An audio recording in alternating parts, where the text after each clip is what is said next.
When Tony finally stopped counting, Tony lived in a small town in Pennsylvania, in a quiet house with white walls and a porch that creaked when he walked. At 80 years old, his world had grown smaller. The grocery store was just 3 blocks away, yet it felt farther every year. The stairs in his house reminded him daily that time was no longer generous. Every evening, Tony sat by the window with a cup of coffee he no longer needed caffeine from. He watched the sky change colors and thought about numbers, something he had done all his life. Tony was good with numbers. He worked for more than 40 years as an insurance analyst. He saved early, saved consistently, and saved aggressively.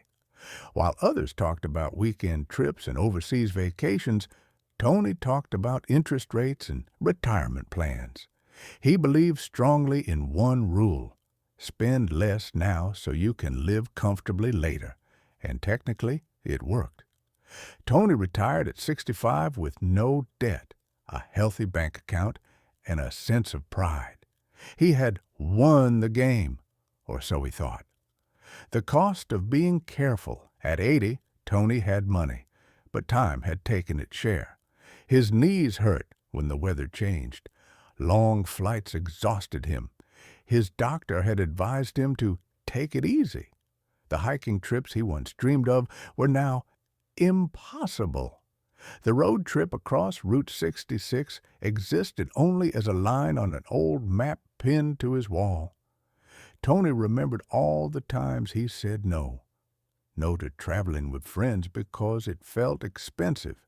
No to taking a sabbatical because it slowed his career. No to learning to play the piano because lessons cost money. "I'll do it after retirement," he always said. But retirement didn't come with the freedom he imagined. It came with limitations he never planned for. The moment of regret. One afternoon, Tony found an old photo album in his closet. It was filled with pictures of co-workers at places he had never been: Italy, Japan, the Grand Canyon.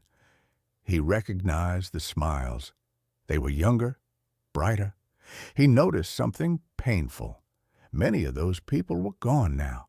Suddenly, Tony understood a truth no spreadsheet had ever shown him. Some experiences expire. You can earn money again. You cannot earn back energy. You cannot buy youth. You cannot delay life and expect it to wait. Saving every dollar had cost him moments that would never return. What Tony learned. Too late, Tony had believed that money was security. But at 80, security without memories felt empty. He realized that money was meant to be used, not worshipped. It was a tool to convert time into experiences while the body still allowed it. Being frugal had protected his future, but it had quietly stolen his present. He didn't need to spend everything. He just needed to spend earlier. A message for the younger generation. Now, when Tony talks to his grandchildren, he tells them something different from what he once believed. Save, he says, but don't postpone living. Travel while you can walk all day. Spend on experiences that grow your memories. Don't wait for retirement to become free. Retirement is not a guarantee of happiness. Health, energy, and people don't wait for perfect timing. Tony smiles when he says this, not because he feels wise, but because he hopes someone else won't repeat his mistake.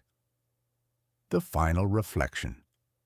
As the sun sets outside his window, Tony finishes his coffee. He has money. He has comfort, but he knows now that the richest moments in life must be lived before old age arrives. If he could go back, he wouldn't try to die with more money. He would try to die with more memories. Because the goal of life isn't to save everything for the end. The goal is to live fully while you still can.